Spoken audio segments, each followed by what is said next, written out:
वैसे देश को मजबूर और परेशान तो करप्शन के दीमक ने भी कर रखा है। एक बार स्विस बैंक के एक डायरेक्टर ने कहा था कि भारतीय लोग गरीब हैं, लेकिन भारत देश कभी गरीब नहीं रहा है। यह थ्योरी ओडिशा से आई भ्रष्टाचार की तस्वीरों से बिल्कुल क्लियर हो गई।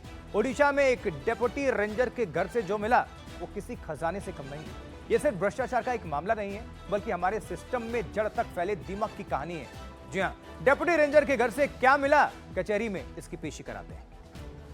ओडिशा में एंटी करप्शन मिशन के तहत विजिलेंस की टीम ने डेप्यूटी रेंजर रामचंद्र नेपक के 6 ठिकानों पर छापेमारी की।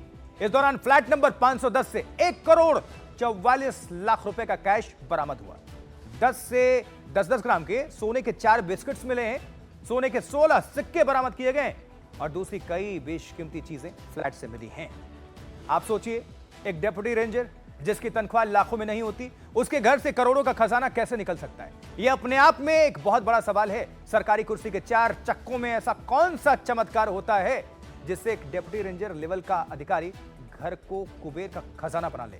सतर्कता विभाग की टीमें जब इनके ठिकानों पर पहुंची तो उनकी आंखें फटी की फटी रह गई। आप भी करप्शन की यह कथा जरूर देखें।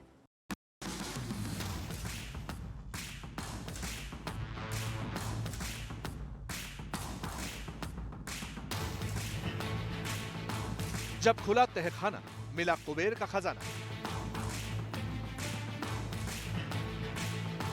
डिप्टी रेंजर की माया, सोने चांदी का अंबार लगाया।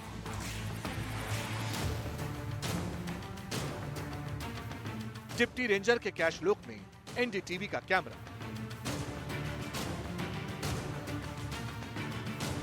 फ्लैट नंबर 510 का माया लॉक एक्सपोज।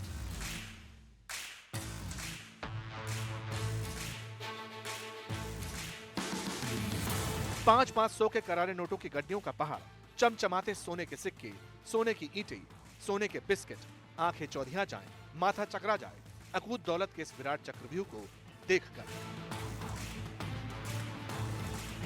यह किसी धर्मात्मा के घर से बरस रही दौलत नहीं है जिसने मोह माया त्याग कर सब कुछ लुटा देने की सोची। मानसून में यह बारिश है करप्शन की, जो काफी वक्त से काले बादलों की शक्ल में एक सरकारी डिप्टी रेंजर के घर हजारों लाखों उम्मीदों को चूस कर जमा हुई थी। ओडिशा में एंटी करप्शन मिशन के तहत विजिलेंस की टीम ने जयपुर फॉरेस्ट रेंज के डिप्टी रेंजर रामचंद्र नेपक के 6 ठिकानों पर छापेमारी की। डिप्टी रेंजर के फ्लैट नंबर 510 की तिजोरी का यह दृश्य जिसने भी देखा उसके दिमाग की घंटी बज गई। तिजोरी ने जब भ्रष्टाचार के नोट उगलने शुरू की तो आंकड़ा 1.5 करोड़ को छू गया। सब मिला के 1.5 करोड़ के आसपास की कैश मिला है और गोल्ड 500 टू 700-800 ग्राम तक गोल्ड ऑर्नामेंट, बिस्कुट, कॉइन ये सब मिला है।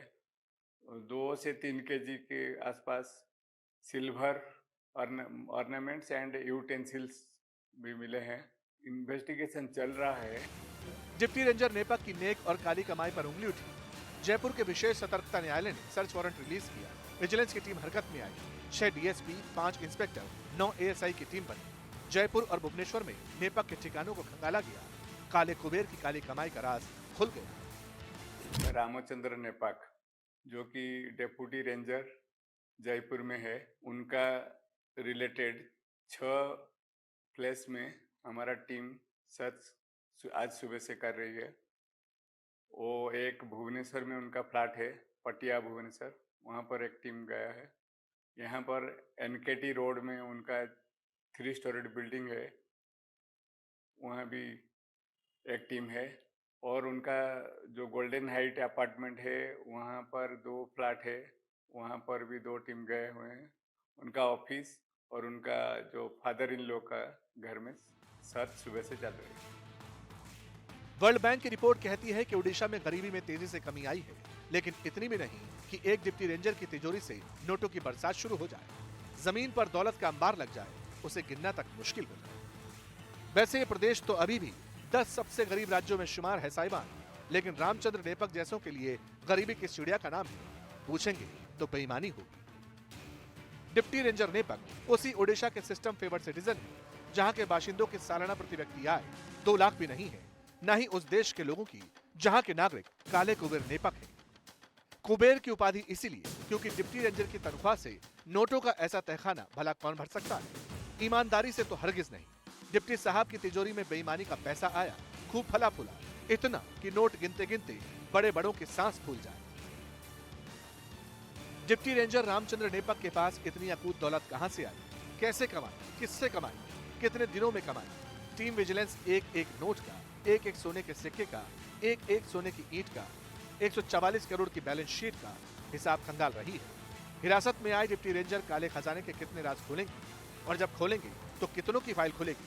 अब इसी भेद के खुलने का वक्त है। Bureau report, NDTV India. Corruption के खिलाफ लड़ाई में क्या भारत जंग हार रहा है? मेरे इस सवाल का एक सॉलिड आधार है। 12 फरवरी 2025 को ट्रांसपेरेंसी इंटरनेशनल की रिपोर्ट रिलीज हुई है और करप्शन के मामले में इस रिपोर्ट में भारत को 180 देशों में से 96वें नंबर पर रखा गया था। ट्रांसपेरेंसी इंटरनेशनल की रिपोर्ट 2024 के करप्शन परसेप्शन इंडेक्स में भारत का स्कोर 1 पॉइंट और कम होकर 38वां हो गया था। साल 2023 में भारत का स्कोर 39 और 2022 में भारत को 40 पॉइंट्स दिए गए थे। 2023 में भारत की रैंकिंग 93 थी, यानी रैंकिंग में भारत लगातार गिरता जा रहा है।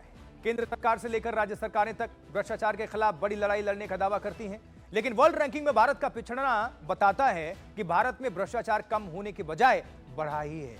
सार्वजनिक क्षेत्रों में भ्रष्टाचार का बोलबाला है। भारत में सालाना करप्शन के कितने केसेस आते हैं, अब मैं इसका भी एक्सरे करूंगा। एक रिपोर्ट बताती है कि भारत में सालाना भ्रष्टाचार के 4200 से ज्यादा मामले सामने आते हैं। सीबीआई करप्शन के जिन मामलों की जांच कर रही है, उनमें से 6900 से ज्यादा केस अदालत में पेंडिंग है। इनमें 361 केस ऐसे हैं जो 20 साल से भी ज्यादा वक्त से लंबित हैं। अब यह भी जान लीजिए कि पिछले 10 सालों में करप्शन की कितनी कमाई पर सरकार ने नकेल कसी है। 2014 से 2024 के बीच ईडी ने करीब 1.5 लाख करोड़ की संपत्ति कुर्क की है। ऐसे कितने रामचंद्र नेपक होंगे जो सरकारी महकमों में बैठे बैठे जनता के पैसे पर ऐश कर रहे हैं। हमारे आपके टैक्स के पैसे हैं ये सब भ्रष्टाचार की जो काली कमाई है, जो ये बटोर रहे हैं, जो कि लोगों की मदद के लिए सरकारी सिस्टम विकास में खर्च होने चाहिए थे, लेकिन ये अपने बैग तिजोरी भर रहे हैं। तक कहां से आता है? ये वही पैसा है जो विकास कार्यों के लिए आता है, जिसकी चर्चा कर रहा था मैं, जो गरीबों के कल्याण के लिए होते हैं, लेकिन कुछ भ्रष्ट अधिकारियों की जेब में ये सीधा चला जाता है, वो खींच लेते हैं। क्या सिर्फ छापेमारी और गिरफ्तारी से काम चलेगा? बात बनेगी। जब तक इन लोगों को सख्त से सख्त सजा नहीं मिलेगी, तब तक भ्रष्टाचार की दीमक नहीं रुकेगी।